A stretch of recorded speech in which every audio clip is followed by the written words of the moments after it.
নমস্কার, এই মুহূর্তে আমাদের সঙ্গে রয়েছেন রাজন্না হালদার। 21শে জুলাইয়ের মঞ্চ থেকে একেবারে সিনেমা যাকে নিয়ে বিতর্কের শেষ নেই, তিনি রয়েছেন আমাদের সঙ্গে।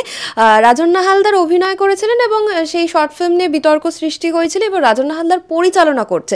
হঠাৎ পরিচালনা কেন রাজন্নাদি?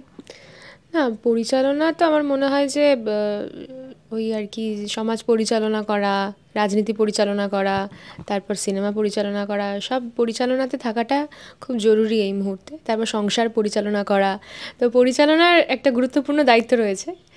এবং এই যে নতুন কনসেপ্ট, এই কনসেপ্টটা আমার মাথায় এসেছে, এটা হয়তো অনেকেই জানেন বা অনেকেই জানেন না, যে কলকাতাকে গ্লোবাল ট্যুরিজমে 19 নম্বর স্থান দেওয়া হয়েছে এবং এটা একটা অনেক বড় অ্যাচিভমেন্ট কিন্তু কলকাতার জন্য।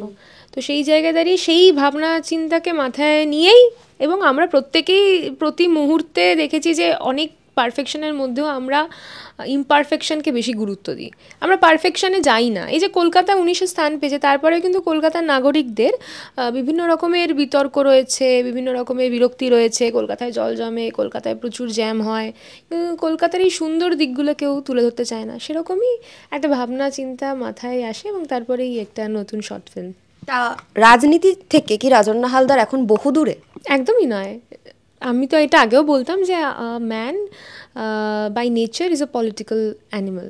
তো সেই জায়গায় দাঁড়িয়ে আমি তো রাজনীতি থেকে দূরে থাকতে পারবো না। আর রাজনীতি থেকে দূরে পদ নেই মানে যে রাজনীতি থেকে দূরে এরকম ব্যাপার নেই, পদ নেই কিন্তু ক্ষমতা আছে। ওই দায়িত্বহীন ক্ষমতা আর ক্ষমতাহীন দায়িত্বের মতো বিষয়টা অনেকটা। তো সেইটা অবশ্যই সারা জীবন মমতা বন্দ্যোপাধ্যায়ের আদর্শ এবং অভিষেক বন্দ্যোপাধ্যায়ের আদর্শে রাজনীতির ময়দানে থাকবে। আমরা গত কয়েকদিন ধরে যে রাজনৈতিক মহলের চিত্রটা দেখলাম, বিশেষ করে শাসক দলের, যে যারা বলছেন যে যারা দুঃসময় পাশে ছিলেন মুখপাত্র হিসেবে, তাদের রীতিমতো সরিয়ে দেওয়া হলো এবং নতুন এক দল মুখপাত্র এলো। তাদের কেউ কেউ অভিমানী, আবার দেখলাম যে অভিষেক বন্দ্যোপাধ্যায়ের নির্দেশে ডেরেক ওব্রায়েন ফোন করে তাদের সঙ্গে কথা বলেন। আপনাকেও তো একটা সময় সাসপেন্ড করে দেওয়া হয়েছিল, আপনি কোথাও গিয়ে ফিল করছেন, অনুভব করছেন তাদের জায়গাটা? এটা জানেন তো, আমার মনে হয় যারা দলের সিদ্ধান্তই তো চূড়ান্ত, এবং যারা অভিমানী বলছেন, অভিমান হওয়াটা স্বাভাবিক, কিন্তু অভিমানের বহিঃপ্রকাশটা কিভাবে হচ্ছে সেটা খুব গুরুত্বপূর্ণ। আমি এই প্রসঙ্গে প্রথম হয়তো হাউকে এই কথাটা বলছি, যে আমাকে যখন সাসপেন্ড করা হয়েছিল বা প্রান্তিককে যখন সাসপেন্ড করা হয়েছিল, তখন অনেকেই ফেসবুকে অনেক রকমের মন্তব্য করেছিলেন। কেউ কেউ বলেছিলেন বাজার গরম করি আমি। একজন মহিলাকে বাজার গরম করার মতো শব্দ যদি কেউ প্রয়োগ করে, সেটা আমার মনে হয় দুঃখজনক। কেউ কেউ বিভিন্ন রকমের ব্যঙ্গ করেছিল, বিদ্রূপ করেছিল আমাদের বিরুদ্ধে। আমরা কিন্তু সেই সময় তাদের ব্যঙ্গ, বিদ্রূপ, বিভিন্ন রকমের মন্তব্যকে কখনো কটু উত্তর দিইনি, রিপ্লাই দিইনি, প্রত্যুত্তর দিইনি। এবং আজকেও অনেকেই তাদের মধ্যে থেকে যাদেরকে সরিয়ে দেওয়া হয়েছে মুখপাত্র, তাদের মধ্যে অনেকেই তারাই যারা আমাদেরকে সে সময় বলেছিলেন। আচ্ছা, তো আজকে কিন্তু তাদের হয়তো সেই খারাপ সময়টা এসে যেখানে অভিমানের সুরটা তাদের শোনা যায়, আমরা কিন্তু একবারও তাদেরকে কোনো ব্যঙ্গ বিদ্রূপ করছি না, বা ফেসবুকে এরকম নোংরা কমেন্টও করিনি, বা মিডিয়ার সামনে গিয়ে এরকম মন্তব্যও করিনি। এটা আমাদের সৌজন্যবোধ। আমরা জানি যে বড়রা কোনো সিদ্ধান্ত নিলে সেই সিদ্ধান্তকে সম্মান দিতে হয়। এবং যারা আজকে এই মুখপাত্র পদ থেকে সরে গেছে, তারাও তো আমাদের দলেরই লোক, তারাও তো আমাদের সহযোদ্ধাই। তো সহযোদ্ধার সম্পর্কে যদি আমার এইটুকু সহানুভূতি, এইটুকু একসঙ্গে থাকার মানসিকতা না থাকে, তাহলে আমি কিসের সহযোদ্ধা হলাম, কিসের যোদ্ধা হলাম, সব থেকে গুরুত্বপূর্ণ বিষয়। তো সেই জায়গায় দাঁড়িয়ে যাদের আজকে মুখপাত্র পদ থেকে সরিয়ে দেওয়া হয়েছে, আমার মনে হয় সেটা দলের সিদ্ধান্ত। আবার নিশ্চয়ই তাদেরকে কোনো না কোনো ভালো পদ দেওয়া হবে, আমি এটাও আশাবাদী, এটাও আশা রাখি। কারণ আজকে যে রাজা কালকে সে ফকির, আজকে যে ফকির কালকে সে রাজা।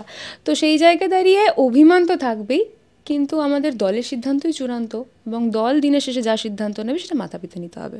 এবং সেখানে গিয়ে কিন্তু যখন রাজন্না হালদার প্রান্তিক চক্রবর্তীকে সাসপেন্ড করা হয়েছিল, এরকম গুঞ্জনা উঠেছিল যে রাজন্না হালদারকে মমতা বন্দ্যোপাধ্যায় জায়গা দিয়েছিল, কিন্তু ধরে রাখতে পারেনি, খুব তাড়াতাড়ি ওপরে উঠতে চেয়েছিল। এইরকম ধরনের মন্তব্য আপনার কানে? 100% এরকম অনেক মন্তব্য এসেছে, আমি নাকি যা করি, যেটা বললাম বাজার গরম করা, একটা তো এরকমই কোট আনকোট ছিল। তারপর একটা ছিল যে আমি নাকি যা করি সবটা ফুটেজ খাওয়ার জন্য করি, আমি নিজেকে শো অফ করার জন্য, আমি কিছু পাওয়ার জন্য করি। তারা হয়তো জানে না যে যখন আমার পদ ছিল না, তখনও রাজন্যার যে রাজন্যা হিসেবে পরিচিতি, সেটা কিন্তু আর্ট জগৎ থেকেই পরিচিতি ছিল। এবং রাজন্যা আর্টিস্ট হিসেবে রাজন্যা গান গাইতো, রাজন্যার বিভিন্ন জায়গায় গানের অনুষ্ঠান করেছে। তার আগে রাজন্যা শর্ট ফিল্ম করেছিল, অনেকগুলো মিউজিক ভিডিও করেছে।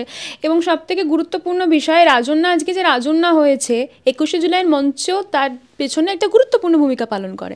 মমতা বন্দ্যোপাধ্যায়ের আশীর্বাদ, অভিষেক বন্দ্যোপাধ্যায়ের সেই শক্ত শিরদাঁড়াটা আমার জন্য গুরুত্বপূর্ণ ভূমিকা পালন করে। আমি জীবনে কোনোদিন এটা অস্বীকার করতে পারবো না, অকৃতজ্ঞ হতে পারবো না। কিন্তু যারা এটা মনে করে যে রাজন্যা নাকি ফুটেজ খাওয়ার জন্য তত্তর করে এগিয়ে গিয়েছে, তারা তাহলে ভুল জানে। আমি আমার পথে এগোবো ভাই, তাতে কেউ আমাকে আটকালে আটকাবে, কেউ আমাকে সাদরে গ্রহণ করলে করবে, তাতে আমার কিচ্ছু করার নেই। কিন্তু আমার পথে আমি এগোবো, আমাকে কেউ কোথাও গিয়ে কোনো রকম বাজে মন্তব্য করে স্থগিত রাখতে পারবে না। এটা হচ্ছে আমার জীবনের মোটো।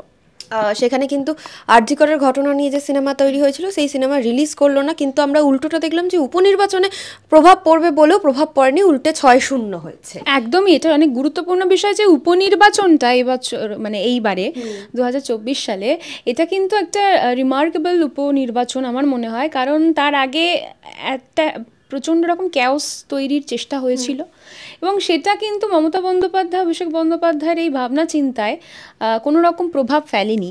এটা আমাদের পরবর্তী প্রজন্মের শিক্ষার বিষয়। মানে আমরা যদি রাজনীতির ময়দানে পরবর্তী প্রজন্মকে, নিজেদেরকে, প্রত্যেকেই রাজনীতি করছে মানে নিজেদেরকে না হয় মমতা বন্দ্যোপাধ্যায়, নিজেদের না হয় অভিষেক বন্দ্যোপাধ্যায়, এরকম একটা ভাবনা চিন্তা নিয়েই করে। কিন্তু তো নিজেদেরকে যদি সেই জায়গায় ভাবতে চাই, তাহলে কিন্তু এটা মাথায় রাখতে হবে যে এত একটা বড় আন্দোলন, এবং সেই আন্দোলনটা যখন দিক হারিয়ে ফেলছিল, আমরা জানি যে আন্দোলনটা মাঝপথে গিয়ে দিক হারিয়ে ফেলেছিল, এবং এই আন্দোলনটাকে একটা ভুল দিকে রাজনীতিকরণের যে প্রয়াস হয়েছিল, সেটাতেও মমতা বন্দ্যোপাধ্যায়, অভিষেক বন্দ্যোপাধ্যায়, তাদের কিন্তু কোনো রকম প্রভাব পড়েনি। এবং তারা যে এত বড় একটা উপনির্বাচনে 6-0 করে দেখাতে পারলো, আমার মনে হয় এটা রাজনীতির ময়দানে থাকতে গেলে আগামী প্রজন্মকে ইতিহাস রূপে পড়তে হবে বা শিখতে হবে।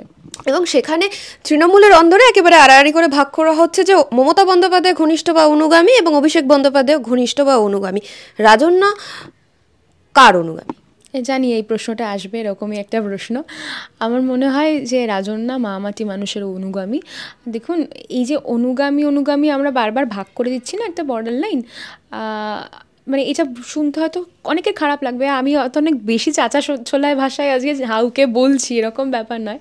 কিন্তু দিনের শেষে গিয়ে একটা কথা আমাদেরকে বুঝতে হবে, আমরা যারা রাজনীতি করছি, এই অনুগামীতে রাজনীতি হবে না। আমাদের রাজনীতি করতে গেলে মমতা বন্দ্যোপাধ্যায়ের আদর্শ, অভিষেক বন্দ্যোপাধ্যায়ের তারুণ্য, অভিষেক বন্দ্যোপাধ্যায়ের জোশ, মমতা বন্দ্যোপাধ্যায়ের সেই পথ, এই দুটোকে সঙ্গে নিয়ে রাজনীতি করতে হবে। তাই আমরা যতই বলি আমরা দিদিপন্থী, যতই বলি আমরা দাদাপন্থী, এইগুলো কিন্তু দিনের শেষে কায়েম থাকবে না। দিনের শেষে আমাদের রাজনীতি করতে গেলে, আমাদের অন্তত তৃণমূল কংগ্রেসের সৈনিকদের রাজনীতি করতে গেলে এটা মাথায় রাখতে হবে ভাই, অভিষেক বন্দ্যোপাধ্যায়, মমতা বন্দ্যোপাধ্যায় দুজনের এই যৌথ প্রয়াস এবং যৌথ প্রচেষ্টা ছাড়া আমরা কোনোদিনই রাজনীতির পথে, রাজনীতির ময়দানে সফলতার সঙ্গে এগিয়ে যেতে পারবো না। আর একটা প্রশ্ন, এই প্রশ্নের উত্তরে একটা আমি উত্তর দিতে পারি। অভিষেক বন্দ্যোপাধ্যায় একবার বলেছিলেন যে তার আদর্শ কিন্তু মমতা বন্দ্যোপাধ্যায়।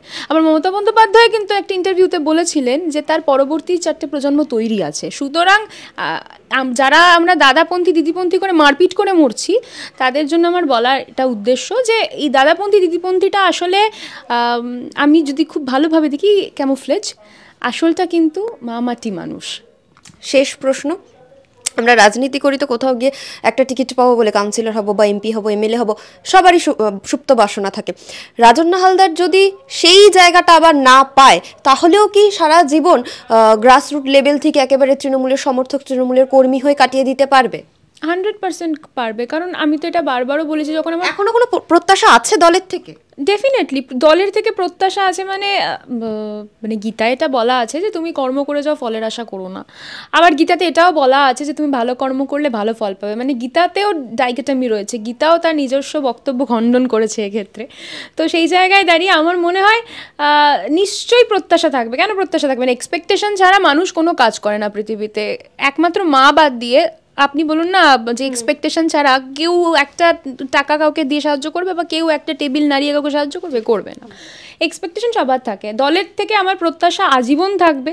এবং আমি কেন, আমার মনে হয় আমার যারা সিনিয়র নেতৃত্ব, তাদেরও দলের থেকে অনেক প্রত্যাশা রয়েছে। তাই তো তারাও অনেক রকমের মুভমেন্ট করেছে, বক্তব্য রেখেছে, অনেক রকমের কাজ করেছে, তাই না? এই আরজি কর ইস্যুতে অনেকে অনেক রকমের নিজেদের মতো করে কাজ করেছে। তো সেই জায়গায় এক্সপেকটেশন সবারই থাকবে, আমারও রয়েছে। আর এই গ্রাসরুট লেভেলে যে কাজ করার কথা বলছেন, অবশ্যই মা মাটি মানুষ, মাটিটা খুব ইম্পর্টেন্ট আমাদের দলে। এই মাটি আঁকড়ে যতদিন থাকতে পারবো, নিজের শিকড়ে যতদিন থাকতে পারবো, শিকড় টেনে যতদিন রাখতে পারবো, ততদিন আমি দাঁড়িয়ে রয়েছি। কারণ আমরা এটা ছোটোবেলায় পড়েছি, যে গাছের শিকড় যত বেশি নিচে যায় সেই গাছ ততদিন কিন্তু স্থায়িত্ব পেয়ে দাঁড়িয়ে থাকতে পারে মাটির ওপর। তাহলে এটাও আমার জীবনের মূল মতো হওয়া উচিত।